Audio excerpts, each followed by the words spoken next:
Okay.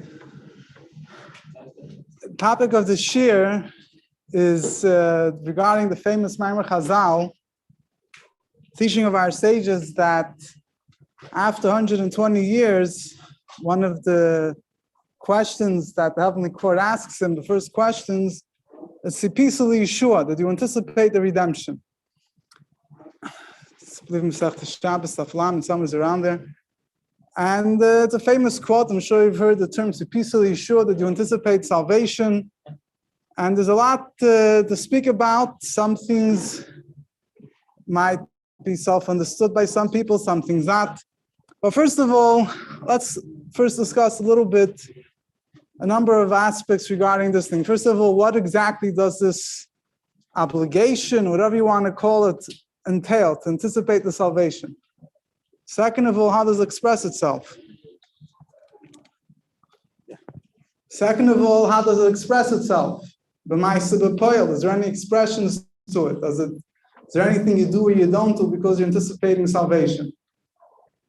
So first of all, there's a very fundamental point that for Lubavitchers is a given, but for many people in the world, it's something that is not a given at all, which is how to understand the fundamental obligations of Moshiach. Many people will argue that the belief in the coming of Moshiach is to believe that at one point in history, Moshiach will come. I don't have to anticipate that he's coming today. I should believe he'll come. I should want him to come. It'll be nice if he will come. But it's not my agenda. It's not on my immediate agenda. It's not something that I'm actually anticipating to happen now. We all know, anyone that sat here, I'm sure that the Rebbe was very adamantly against it. But let's try to break this down a little bit. Let's try to understand what this means. So there's a number of components, a number of ways of explaining it. There is one of the concepts that a number of Rishonim, a number of early commentaries explain. You have the Ran, you have the Drashas Malach HaMashiach, Talmud HaRitzpah. They say like this, they focus on the Maimer Chazal that I just mentioned, that they ask a person after 120 years if he anticipated redemption. If you look at the word doesn't say that you believe in the coming of Moshiach. That's not what they ask a person. They ask a person, Sipisali Yeshua, did he anticipate, did he look out? The word Sipisa, if you touch it in Yiddish, is ois cooking, to look out for something. Were you looking out for redemption? What is the difference between the two? The difference between the two is a world apart. You could have someone that believes eventually Moshiach will come, fine. If he doesn't believe that Moshiach will come at all, then he's going against one of the 13 principles of Jewish faith. It's not that that's not part of that's not even something that they're going to ask him about. Rather, Tzipisali Yeshua, that he anticipates redemption means that you expect it to happen during your lifetime. Tzipisali Yeshua b'yomecha.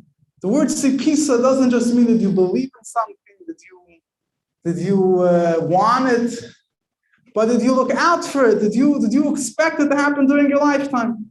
In other words, the Torah demands from the Jew, he shouldn't just believe that Moshiach will come one day, but he should be expecting, he should be looking out. It should be by him, I don't know, however you want to call it, it should be simple, it should be something that probable, something that he's looking forward to that will happen during his lifetime. Why is the reason why a person should believe that Moshiach will come during my lifetime? I'm not talking about now, particularly in this generation. That explained that we see the signs in the world that are unfolding before our eyes, which show that Moshiach will come. This was, from when the Torah gave us this obligation, from when the Gemara explained this obligation, Sipisali Yeshua. You should anticipate salvation. The way that Rishonim explained it to me is that a person should anticipate what will happen during his lifetime. Why? I mean, if you want to be a cynic, if you want, you could say, listen, what was the point? Thousands of years, Jews anticipated it to happen, it didn't happen. The Torah was pulling their leg. The Torah was asking them to believe in something that's not true. That's one type of a question. Then you have the more refined, coded, halachic way certain people try to clothe these questions in the term of halacha. They try to say, that's a different discussion. We'll get to that soon. But let's first speak one thing first. So what's the reason? What does it mean to Pisah Yeshua b'yomecha? Why should you believe Moshiach is coming during your life. The basic understanding, in my humble opinion, is there's two parts here. There's the emotional part and there's the intellectual part. So the emotional part, it's self-understood. If a person really understands that we need Moshiach, if a person is a real Jew, that his relationship with the Eibishter is real, he understands what Golus means physically, spiritually, and of course he would want. But okay, that's not just what the peace of Yeshua doesn't just mean you want Mashiach. The peace of Yeshua means you're anticipating the redemption, not just you want something very much. If a person is locked up in prison and he knows that he has a life sentence, he desperately wants to get out. It doesn't necessarily mean that he thinks that it's a viable option. The peace of Yeshua doesn't just mean that a person should want it, but it means that a person should anticipate it happening. So why should you anticipate it happening? There's two ways of explaining. One thing is in general, it's not, on a more personal scale, whenever a person is in any tzad, whenever a person is in any type of, whether he's lacking something physical or spiritual, you should have to talk to the Eibishter, you should down the Eibishter, you should have hope, the Eibishter will help him. So anticipating the redemption, you should really believe and hope that the Eibishter will help him. That's, it's mitzadas bitochen and the Eibishter, mitzadas understanding. The Eibishter is a tava, the Eibishter does good, we'll anticipate good. So on a more general, something which affects whole Klal, the whole world, how much more so when it comes to something which all the are in Golus, you should anticipate, you should believe that Eibishter wants to help you. You should be mitzvah Yeshua Hashem. And you see this is pointed out by a number of commentaries and different things that they explain that the anticipation of Eibishter helping us is a word. If you look at the words closely, it says sipisali Yeshua. Sipisali doesn't say do you anticipate the coming of Moshiach. It says that you anticipate the salvation of the Eibishter, which means that this anticipation comes from a feeling that you're stuck and the Eibishter could help you. And besides you're relying on the Eibishter and you believe the Eibishter will do what's good. The Tuv HaNira VaNigla revealed good, so you're expecting the Eibishter to help you. You're looking out for the salvation of the Eibishter. That's one way of explaining it. According to that way of explaining it, it's a simple way of looking at it. The truth is, from this perspective, it's not something which is necessarily unique to the coming of Moshiach. It's something which is technically applies to any time a person finds himself in any type of strait, any type of pressing situation, whether it's physical or spiritual. The only difference is, as a number of Svarim point out, that when a person has a personal impediment, he's stuck in his personal life, Lav Dafka does he know for sure that the Eibishter promised to help him. He doesn't necessarily have a direct promise of the Eibishter to help him. When it comes to the coming of Mashiach, this is something the Eibishter promised he's going to do. It's definitely going to have to happen. So there's much more of a reason to anticipate that it will actually happen. So this is the emotional aspect of why a person should look forward, should anticipate the Mashiach to come. But then there's intellectual aspect, so to say. There's the understanding of why intellectually, in other words, mitzad, not just because the Eibishter is good, he's going to help you, but why does the belief in the coming of Mashiach itself entail the belief that it'll come now? And it sounds a little bit paradox. It's a paradox to say. We say in the Ani Mamin, people say Ani Mamin, it says that people come to Moshiach, and Afal Pishi Yisman Leia, even though he will tarry, he will delay, in Kozeh, despite that, I expect him to come today. So in other words, that for almost 2,000 years he didn't come yet. Which, all the more of a reason, maybe I might argue it shouldn't come today. But nevertheless, Torah demands you should believe he's coming today. What's the logic over here? So, in my humble understanding, the Nikudas HaDvarim is that the belief in the coming of Mashiach is not just a belief that eventually will come a time when the world will be good, when the Eibishter will bring Mashiach. The belief in the coming of Mashiach is the belief. There's a number of components here if you want to really get nitty-gritty, but it's the belief that there's something that is lacking and something that doesn't make sense that the world should continue without. The belief in the coming of Moshiach is not like somebody that's believing that wants to have dessert. Okay, if you don't get dessert, it's not the end of the world. The belief in the coming of Moshiach is like something that's lacking bread to eat. It's something fundamental. Since it's something fundamental, the belief in the coming of Moshiach entails understanding that Moshiach is something just fundamental. It's not just a reward. It's not just the cream on top of the cake. This is something which is fundamental to Yiddishkeit. It's fundamental to decide physically for the Jewish people to be safe. It's fundamental for the Torah mitzvahs. You can't serve the Eibishter and learn Torah mitzvahs properly in the Zman HaGol. It's something which is very fundamental. So Mamela Mitzad, the belief in the coming of Mashiach is not just that at some point the Eibishter will bring something to the world, make the world better, will introduce a new innovation, they'll make life much better and easier. No, it's the belief, it's a better word, understanding. There's something fundamental lacking, and if you look at it, something fundamental lacking, which should happen right now. So this is the way it seems to me, definitely from the Rabbi Sichas, you see this vibe coming across very strongly regarding the understanding and the coming of Mashiach. Now, you have, there's a number of Mekayros. I'm not giving out texts. I'm not going to start quoting Mekayros, which are irrelevant. There's a number of sources that clearly identify the belief of the coming of Mashiach, not just because some people want to argue that it's a belief that will come sometime in the future, but that the belief is, as I said, there's a manuscript.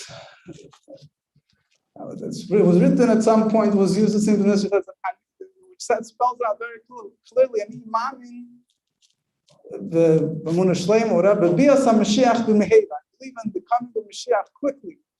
It wasn't just, he's not just saying that I pray, the Rambam writes, meheva you go. The Rambam says, in this Hilchos Paraduma, the davens Mashiach should be speedily revealed. Not just saying I want him to come now. We're saying that I believe in perfect faith in his immediate, quick coming is going to come very soon.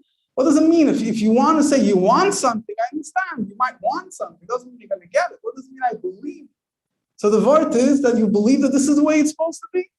Now, if you want to explain a little bit more, there's a few places the Rabbi discusses this. One place in the Kodesh Pasha says the Rabbi spoke it more about Gosh and more. The Rabbi highlighted it more. The Rabbi explains the story of Rabbi Shulman Levi and Eliyahu Hanavi.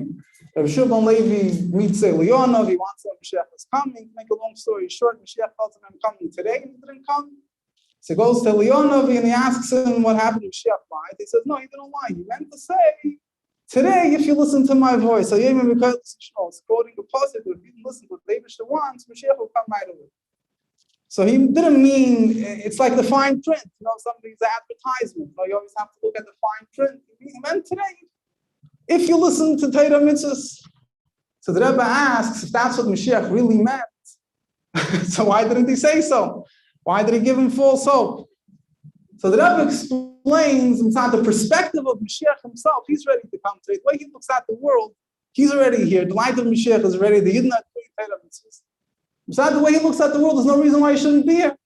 After the day passes and he doesn't come, so then we must say retroactively that it must be the Eibishter wanted something more additional in Torah mitzvahs. That Rabbi, with the Eibishter's desire that it should be Mekalis, Yishmo, that Yidden should build Torah mitzvahs, was something lacking. That the Eibishter wanted there should be more. But inside Mashiach's perspective, he answers with Pshitas, and if you think about it, it's not just a story about how Mashiach looks at things. It describes what the belief in Mashiach means. It's the belief that Mashiach should come today. That's the Pshitastic Hanhacha it should be. Now,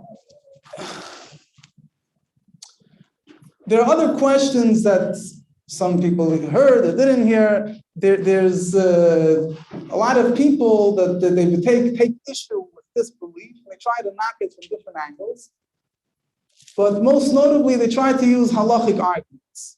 Famous halachic arguments they try to use, they're not arguing on the fact that you should believe that Mashiach is coming, but the fact that any single day is opportunity for Mashiach to come. What do they bring? There's a famous Gemara that Eliyahu Hanavi has to come before Mashiach, and there might be certain days that Eliyahu Hanavi can't come, and there's other Memorei Chazal that Mashiach will come in Nisan, and so on and so forth. So the classic answer for that, the Rebbe mentioned this question a number of times. There's a number of answers to this question, quite a few answers to this question. One of the classic answers is this question, which is the reason why I'm mentioning it, because it leads into it highlights the topic more, what needs to be explained. The classic answer is what the Placey, the Rabbinus Matrix, the Sefer Placey, at the end of the day, he writes, the fact that Eliyahu Hanavi has to come before Mashiach or other things that say will take place before Mashiach comes, such as Mashiach ben Yosef, other events, is only if Mashiach comes be'ita in its time. If Mashiach comes achishena in the speedy way, so then Avim Mekalkelas Ashura, the Eibush loves for the Yidden, the Eibish's love for the Yidden will cause them to use the Lashon and down the Galor, if it happens all like words, he'll skip. He'll expedite things. A lot of the red tape won't have to be gone through. Mashiach will come right away. You all know if he's here, he's not, it doesn't make a difference. So based on this placing and other, and it's quoted by a number of other Gedolei Yisrael, so in other words, the answer is that this that we find that there's certain restrictions when Mashiach could come or he can come, or this event has to happen, that event has to happen. A lot of people are still waiting for World War III to break out. If you don't have Gog and Magog, you can't have Mashiach. So all these things, Rambam makes the place in other poskas want to make clear that it's not mandatory, it's not absolute. As Rambam himself writes, we don't know exactly how these things will happen. And further, we don't even know if they will happen. Okay, but here's where the real question comes up, which I wanted to discuss. So you have people that they say, I hope you guys are following with me, or I'm good? Okay, if anyone gets lost, just let me know. I'll try to redirect you. You're always good. I listen. I hope so. So the next question comes like this. This is the real crux of the question, the real nekuda. You have people that say, okay, they'll tell you, I understand, this is accepted belief, we all know this, if you didn't hear it yet, I'm telling it to you now. Famous Maimer Chazal, there's two modes of Mashiach's coming. There's B'ita and Achishan. Either Mashiach will come in at set time, or Mashiach will come Achishan in a speedy way. Expedited, express. So he says, a person, why people argue like this, if Mashiach comes in its time, we just said that there's a whole Mahalach Ha'ilyonim, there's a whole events that have to happen. Yeah, there's whatever it is. Again, there's different ways of answering this question, but I want to focus on this fundamental point because it's very relevant. We'll say, okay, this is all, you'll tell me that Mashiach comes in the way of Achishena, in a quick way, in an expedited way, these things don't have to happen. So they'll tell you, if I look at the world, I don't see the Mashiach is coming in the way of Achishena. If you want to tell me to believe the Mashiach is coming in the way of Ita, it's set time. Set time means by hook or by crook. When the clock strikes 12, it's got to happen. Okay, you want to tell me that there's the Mashiach Ita means wherever the Jewish people are holding a certain time, Mashiach has to be. Fine. So, okay, I could believe that, but according to the way we just explained, if Mashiach does come at that point, there's a whole process. I don't see yet anything happening which makes me think that the Ita is taking place. The other hand, if you say that there's Achishena, the Mashiach will come in a speedy way, and therefore all these events could be skipped. So he'll say, okay, I look at the world, I understand that Achishena means that all the Jewish people, right? How do we usually understand Achishena? The Moshe says, if the Jewish people are worthy, then Achishena, things will be expedited. If not, it will happen in this time. As I look at the world, I don't see Zachu. I don't see that the Jewish people are deserving. So for me, I'm still stuck with the Be'ita. I'm still waiting for the Be'ita to take place. So I still have my limitations of which day of the week I believe it's possible for Mashiach to come and so on and so on. Now, I'll explain there's a few points. There's one main point that I want to explain, but just that no one should go to sleep tonight worrying about these questions, I want to highlight a few points. In general, why these questions really have no basis. First of all, Be'ita and Achishena are very complex sugis. Many, many details. There's many different and contradictory ways of understanding them, as you might soon see. But first of all, the Be'ita and Achishena are not black and white, which means as follows. I said before, there's a certain set time Mashiach has to come. Okay, the truth is, there's a number of set times. There's Be'ita, but everyone uses the expression, Be'ita Aleph, Be'ita Beis, Be'ita Gimel. The Arizal says that from the years, Hey Allah, from Shimon and Hey, which is over 400 years ago, the time of Be'ita already started. The set time already began. Which means when I say there's a Be'ita, there's a set time, it doesn't necessarily mean, it could mean, but it's not limited to the meaning that there's 1 second, one 1 year, 1 day in the calendar, which by hook or by crook, that's when Moshiach has come. That might also be true. But in a more broader sense, Bita means there's a set time, there's a certain time that hits the passive in history. Once that time comes, the door is already open. It's not going to happen automatically, but it's already the set time in the sense that there's not so much avoided that's needed to make it happen. It's already Bita. Therefore, for example, some again, I don't want to get into this other discussion, but we know that one of the things a lot of people like to pick on is on the issue of being doichek esakei, pushing Moshiach's arrival. So what does it mean? What is not allowed? What is allowed? But there's one of the answers that's given. The Rabbi really said this many times. They didn't use his exact words. He said, the time of the Chayzer Lublin, he writes, so he heard from the Chayzer Lublin from the year, hey, Allah, from Shimon with hey, you're not pushing the end time anymore. The end time already started. The beat already began. So that the in Bita itself, also, for example, the Torah tells us that the Jewish people in Egypt for 400 years. How to count the 400 years? There's many different ways. The Abishah decided, there came a certain point, the Abishah decided 210 years passed. So Mitzad Koishi Hashibud, because the Jewish people suffered a lot, and because 400 years passed and later Sisal, the birth of Yitzchak, the Abishah said, now it's time to go out. Truth is, the Mepharshim explained, doesn't mean that this was the only time it could have happened. There are other ways to calculate the 400 years, earlier or later. There's the different options. And this option, that's when the Tziyas Mitzrayim took place. But it doesn't mean there was a set time given. That set time itself could be interpreted in various ways. So in other words, if a person says that he's waiting for the Bita to happen, Bita already started in a certain sense. The other thing is that Achishena, if a person tries to make cheshbonos with Eibusher, what is Achishena? He doesn't, the person looks at the world, he says, I don't see that the world in a state of Zach. So first of all, how do you know what Eibusher's cheshbonos are? The Rebbe said many times, one action, one thought, right? We don't know that Achishena, their understanding of Achishena to mean a Dorsha Kulei Zaka, according to their interpretation, but everyone is righteous. Doesn't say that. Doesn't say Achishena means that there's a Kulei Zaka. It could mean that there's one action tips the scale.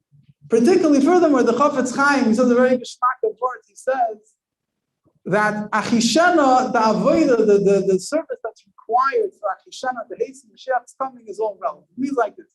If let's say 1,000 years ago, the Vita was 1,000 years away. So you could imagine that the avodah that would have been needed to expedite Mashiach's arrival if the set time was 1,000 years away would have been very big, very heavy. The closer you get to Mashiach's arrival, the avodah of Achishena, this chusim that are needed to hasten it, if you want to hasten something for a week, for a year, you don't need that many merits than if you want to hasten it for 1,000 years. So the avodah of Achishena that would have been needed to Zman HaShas, or later generations, is not the same Achishena that would have been needed now. It's now, you're already in the Be'ita. Are you saying it's getting easier? It's getting easier. We hope. The Achishena, in other words, from the Eibusher's perspective, it's getting easier. I don't know if life is getting easier, but Achishena is getting easier. Maybe if it gets harder, the Achishena gets smoother. I don't know, but yeah, hopefully not. Hopefully not. In other words, the point is the Achishena itself, and there's a number of other ways of explaining it, but I'm trying to point out that people say, oh, it's either there's a set time, 12 o'clock, midnight, the Chveis was this day, or it's Achishena, everyone is righteous, black or white. It's totally wrong. It's totally false. If you look at the Svarim, you'll see that Be'ita is not black and white. Achishena is not black and white. We don't know the Eibusher's cheshbonos. And as the Rebbe said, Kol HaKitzon, from our understanding, Moshiach is long overdue. That's the main. But that's one thing. The other nakud I wanted to point out, which is Achishena, similar to what I said before, but to highlight it a little bit more. Achishena doesn't, even though we usually say that there's two modes of Mashiach's coming. There's the people do Zachu, the Gemara says Zachu. The Achishena lay Zachu Bita. The Jewish people have enough merit, it happens quickly. If not happens, then it's time. That is one of the options of Achishena. That is one of the ways how Achishena could happen. It doesn't have to happen only if the Jewish people have merits. It could happen in other ways. If you want to really dig deep into the sugya, whoever wants to really be interested in it, you can take on Moshiach. Devarim Chelik Aleph, the first mimer there. If you figure it out, you'll let me know. As a whole deep mimer discussing, right? You look at this, page Gimel over there, he writes, before he gets in the whole deep sukkahs, according to Chassidus, he changes his mind many times as he goes with the mimer. But he says, Achishana could happen one of three ways. Could either happen that the Eibishter on his own is put into tshuva, or it could happen that the Yidden don't do tshuva, but mitzad, the takeapat sadis, mitzad, the intense suffering that the Jewish people went through, that itself made them meritorious. Doesn't mean they have to do mitzvahs. The tzadis itself, the takeapat sadis, makes the Eibishter just like by Yidden in Mitzrayim. For 86 years, 210, primarily 86 years, they went through such takeapat shivud. Maybe that itself, the quality of the exile itself was so intense that they were deserving to go out. And the third thing he says is Lamani Yas, another option which God itself mentions. Maybe should bring Moshiach, the Jewish people are not deserving, but it brings them for his own sake, that he should go out of Galus. And there's other sources, for example, we all know the Gemara says one scenario for the arrival of Moshiach is that the Eibishter, the whole discussion, the Jewish people have to do tshuva, don't have to do tshuva. And the Gemara says that the Jewish people don't do tshuva, according to one opinion, the Eibishter is Mamid Melech Kashik, and the Eibishter will appoint, the Eibishter will set up a king that's his bishop, and will force him to do tshuva. So how does the classic way of understanding this Gemara be? So what does this mean? According to the opinion, you can have to do tshuva for Moshiach to come. Shtaram and Paskins like that, and Luchas tshuva. I don't want to get into the sugya, but okay, well, we all accept, we have quoted many times, Stolz and tshuva have to be done, I'm asking this way, in general at least. So if it comes the time that Yidden are stuck, and Yidden have to, it's already beat, and Yidden didn't do tshuva, today we should be Melech Kosher come. If it comes a time, and the Yidden, for whatever reason, still didn't put the act together, they will set up the king as vicious as Haman, will be machzed in the tshuva, make the tshuva. The Rebbe explains this differently. There's a letter of the Rebbe where the Rebbe learns that this whole option, the Eibishter's Mamid Melech Kosher Haman, is another option of Achishena. Albeit not a good Achishena, but it's another option in Achishena. In other words, there is a concept, there's an option, all the many options on the table. We went through all the options already, but the options for the coming of Mashiach, one of the options the Gemara mentioned, is way that up understand this option doesn't necessarily mean that when the time for Bita comes, no, that it's Achishana, the Eibishter is bringing Mashiach before it's time. That he sees, for whatever reason, the Eibishter wants to bring Mashiach before it's time. They aren't ready. So he's Mamid Melech Kosher come. So here, think about it. Yidden are not deserving for the goal. They're clearly not deserving. The Haraya was the proof that in order for them to do tshuva, they need to have a Melech Kosher come. The Rebbe used this expression during the Second World War regarding Germany. So you're talking, Yidden are not Zochel. Nevertheless, still an option for Achishena, right? The Achishena, the Eibishter could still hate them. So all I'm trying to bring out is that there's so many options here that it would be very, if a person is not educated about this, he'll look at it black and white. A lot of people argue, there's Bita and Achishena. Bita, I don't know, Bita could happen at any time, but there's a whole, many things he believes has to happen for Bita to happen. Achishena, he looks at it in his way. Achishena means that all Din are doing tshuva, all tzaddik. As we see from what I explained before, if you look into the sources, you see it's not as black and white as that. And therefore, the Frat Zman Hazeh, when we went through all the studies already, the Rabbi said, definitely Mashiach should be here. But even again, my big discussion is even earlier generations, to have one, the Yidden said that Samach David Avdcha made us at Tzmiach, they davened for the coming of Mashiach for thousands of years, and they said we want it to happen now. They didn't just say, we davened that eventually Mashiach should come. They believed and prayed it should happen then. Even though the Yidden were obviously far away from Bita. Some Mefarshim explained when the Yidden were praying for hundreds, thousands of years, at Samach David Avdcha Mehiras at Tzmiach, the Mashiach should come Mehira quickly. What were they referring to? They're referring to the coming of Mashiach in the way of Achishena. So is the option of Achishena so realistic that this is the focus of our prayers? So we see, it is. Again, based if you understand what Achishena entails, it doesn't necessarily entail, a complete transformation of the whole world from one end, from a totally way different than today. As besides the fact that again, like I mentioned before, we don't know how the should judge the world. Whose mitzvahs are counted more than other people's avedas, just because in your cheshbon you see there's so many Jews that aren't careful, whatever. You don't know what outweighs what. That was one thing. I hope it was understood. Any questions you could ask? There's another thing that I wanted to add to discuss, that I think deserves also focus, is the practical application of tzipisa l'ishur. What does it mean in my life? If I want something, I want money, I want this, I want vacation, I don't know, different people have different wants. Some things are more necessary than others. And they don't have it. So you really want it. How does it express itself? Okay, first and foremost, you daven for it. Okay, we understand that. Prayers, most of Shemoneh Esrei, most of our davening throughout the whole year, Birchas HaMazon, Kiddush Levon, Kaddish, Shachris, Mincha, Ma'ariv, Krishma, everything is basically about Moshiach.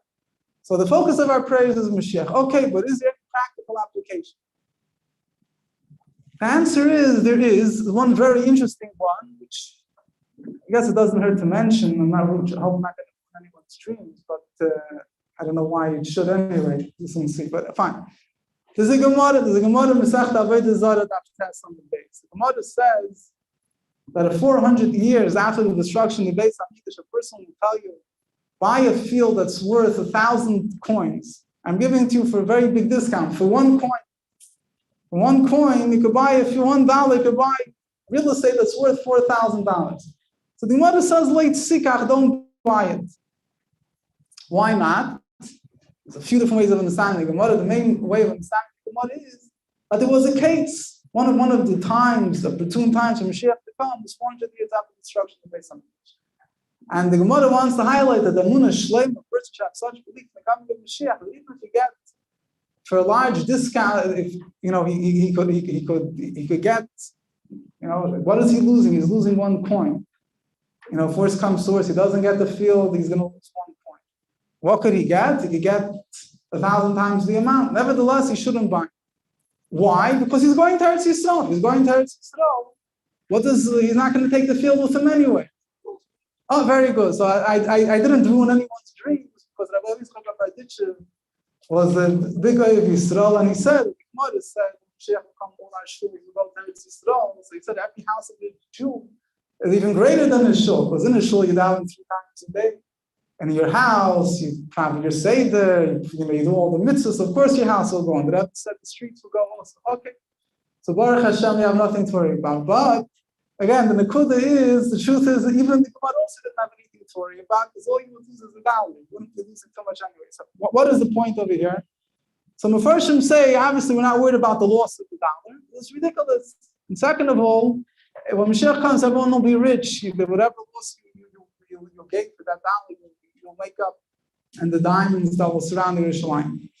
But rather, we're trying to emphasize how the Emunah should be so strong in B'yas HaMashiach that even if you think you have a great discount, it should be more real to you. The Emunah B'yas HaMashiach is a great discount.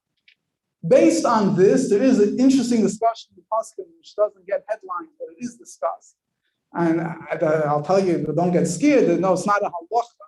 But there's an interesting discussion in Paskin about investing, building real estate, building fancy homes, and building up a whole fortune, and investing in long-term assets. If you're supposed to believe in the coming of Mashiach, so it's true. You're in Galus. You have to buy what you need. But as the Chasam Sofer says, to go beyond, to make your house more beautiful than is necessary, whatever it is. So in a certain sense, again, like I mentioned before, we have Baruch Hashem, obviously, but this again, it's a different perspective. But we have, again, it's not a halacha, but it's a discussion which highlights, I think it's a very primary example, which is maybe not so well known, of how the tzipisa l'ishur, the belief in the coming of Moshiach wasn't just the concept that it will happen, but it should affect a person that his first thought would be that he doesn't need this whole thing. He's going to Eretz with Mashiach, and what is he making? Building himself a whole fancy house. Regardless, if he's going to Eretz with Mashiach. Another nakuda is, we're used to it, but some people like to have a mocker. There's a sefer Pele Yoyitz. It's a nakuda by Tusas Yisrael, written by Gadol Yisrael. He writes, he has different entries on the letters of the Aleph. He has the word Geula. he writes that, going back to our previous discussion, how the Emunah Mashiach should be, he says that before anything that happens, you should say Mashiach will come first. Right? You have some people tell you whatever. Fine, I'm not going to do it. In other words, he says no. He writes that before anything that happens, you should say, should be up to like by the Rabbi spoke Chavchas Nissen. Right? The Rabbi was very disappointed. That's his rech. That makes sense in our mind. That night Mashiach won't come. So he said, before anything, you say Mashiach will come first. You might be used to it, but we should really mean it. Furthermore, there's another very important point that he highlights later on in the Sefer, and he has the entry on the word Sipur. It's a very powerful point. Usually you think that you should anticipate Mashiach. You should believe in him, you should want him to come. Does it obligate me to do anything? I don't know. So he says, no, he says a very fundamental point. He says, anticipating Mashiach also means that my behavior is in such a way that it will cause Mashiach to come quicker. It's not just that, I believe in Mashiach, I want him to come, and I don't do Avedis, because I'm a they shouldn't be doing Avedis, they do mitzvahs. No, he says, believe that part of the expression of anticipation to Mashiach means, at least that's the way it could be understood, that's the way at least I understand it. Part of the expression of anticipation to Mashiach, really anticipating Mashiach means you don't want to have anything on your record that might be used as an excuse, Lamaila, to hold back the coming of Mashiach, and you do anything in your power to bring Mashiach.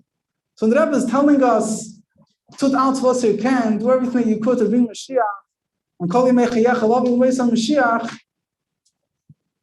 We all know the Rebbe wants us to do that, but it's part of the obligation upon every Jew. It's not just an nice thing. Part of the obligation upon every Jew to anticipate Mashiach. Now, throughout his history, where do you see this anticipation coming out? There's a few interesting examples. There's a sefer written by Rabbi, I think, it's printed recently. He was a teacher of the Rekeach. The Rekeach is a well-known Rishon who was a big Mekubal. He wrote many Svarim. So he wrote a sefer, it's called Erchet Tanai Rabbi. You can find it on Eitzah Chacham, Hebrew books, whatever it is. He has on Rabbi Yana, he discusses, he has an interesting thing. He says, he brings different examples of historically how the Tanoim Amroim, they anticipated Mashiach. He said an interesting thing. There's a Gemara, there's a discussion about making ink, preparing ink to write Sifrei Torah, Tefillin, Mezuzos. There's a Gemara Masech the Saita, another place, that someone told Rabbi Meir, or Rabbi Meir told him, I forget exactly who told who, he used to put something in his ink that made that it couldn't get erased. A certain chemical, cancantin, whatever, couldn't get erased. He says, don't use it. Why shouldn't you use it? Because in the Beis HaMikdash, they would write, if there was a Saita, so you had to write a parchment Megillah Saita. You had to write on a parchment with a passage of the Torah you would write, and you had to erase it. And you can't use ink that can't be erased. If you can't erase the ink, it won't work. So basically, the way he understands the Gemara is he was telling him you shouldn't use that ink. Because Moshiach comes, he says at that point was already after the Beis HaMikdash. Nevertheless, you shouldn't he train himself not to use that ink, so that when Moshiach comes, and he'll be needed to write the Megillah. It's a good question. So you have the Gemara discusses the Gemara that speaks about the Daled Misses, the laws of Misses based. And the Gemara says Hilchos Mashiach. There's two ways of understanding Hilchos Mashiach. Some Rishonim learn, why are you asking this question? It's not relevant until Mashiach comes. Other Rishonim learn that when Mashiach comes, nobody will sin, so it won't be relevant then either. But at least in the first period of Mashiach, I've discussed this a number of times. It's still shy. Some people were sinners. Whatever it is, Satan, not necessarily she sinned. She did sin. Okay, but that's what he writes. So he says that already there's another interesting story in the times of Rabbi Gamliel, which, according to different ways of understanding who, what, when, where the story happened, but one way of understanding the story happened after the Churban Beis HaMikdash. And at that point, they were still setting up the calendar according to witnesses. We learned he still did it through Adam. And the Sanhedrin would send out, they had different calculations they used to take into account to know to make a leap year, not a leap year. So a number of the calculations used to evolve what made it easier for the Karbonis to Beis HaMikdash. Sometimes the sheep or the birds, they needed another month, they should be readily available, things like that. So after the Churban Beis HaMikdash, the Gemara quotes, Masechet Rosh Hashanah, wherever it is, a letter that Kamil sent out, that they made a leap year. And why did they do it? Because one of the things that they did it for, one of the calculations, one of the things that were taken into account, was that they should be able to help to bring Karbanos. He asked the question, it was after Churban Beis HaMikdash. So what's going on over here? So two ways of there's two interesting ways of understanding this. So one way, which is connected to what I'm discussing until now, is that they didn't bring Karbanos, but they were still filled with the anticipation of coming of Moshiach. That was part of the calculations. If Moshiach comes right away, should we have two others and one other? What will help Karbanos be brought? Another way of understanding the Gemara is that for a period of time, even after the destruction of the second Beis HaMikdash, there were Karbanos still brought. I know this will raise eyebrows by some, but whatever, it also took place. In such an opinion, and at least for a limited amount of time, the Mizbeach still stood. We could be makbid on the Mizbeach, although there's no Beis HaMikdash, and they still brought Karbanos. But anyway, so what's more well known is there's certain things in the Gemara which made Meheli Yibana, for example, Chodesh, eating the new grain in Eretz Yisrael, so they usually would have to wait until they brought the carbon in the Beis HaMikdash. Now that there's no Beis HaMikdash, the second you have to wait the second day of Pesach to pass. So the whole thing, the Gemara doesn't want to go through the whole circuit. The bottom line is that in case the Beis HaMikdash is built right away, the Beis HaMikdash is built speedily, and people are going to say, last year we did such and such, and they're not going to realize that now the Beis HaMikdash is standing, and therefore the law is different. So therefore, the Gemara said that they're making throughout all future generations until Moshiach comes, you shouldn't eat the new wheat until the second day of Pesach passes to avoid the situation. The Beis HaMikdash will be built on the second day. The Beis HaMikdash will be built right before the second day of Pesach, or be finished on the second day of Pesach, and you'll have this issue. There's a number of other, for example, we all wash our hands before we eat. I hope we do at least. Why? Because Kohanim had to wash their hands before they ate Truma. First of all, no Kohanim are eating Truma now. But the word is that because Moshiach will come, and then we don't want the Kohanim to be used to not washing their hands before eating Truma. So now every Yid washes Truma their hands before eating bread. So the Kohanim, and the Kayetz, there's many different examples. The main thing is that what I'm trying, the Nekuda said the bottom is like this: the belief of Tzipisa Sure, the belief in the coming of Moshiach is not just that he will come at some point, but that I should anticipate, I should believe, it should make sense in my mind, more sense that he should come now, definitely now, than that he shouldn't come now. The belief in the Tzipisa Sure means it's an imminent anticipation, not just the eventual anticipation. Second of all, there's many practical applications of it, and mainly the application of it is in everything that I do. Is this something that's going to help Mashiach come quicker or not? And to finish off, the last Nakuda that I've mentioned many times, that the anticipation itself of Mashiach hurries Mashiach up, or to put it slightly different, if a person really lives in a matter of sufficiently sure that he really wants Mashiach to come, I'm sure that such a Jew is probably on a much higher level, will refrain from doing Avedas, do many more mitzvahs. So we should increase our anticipation, and we should merit to see it. We'll take it for that much.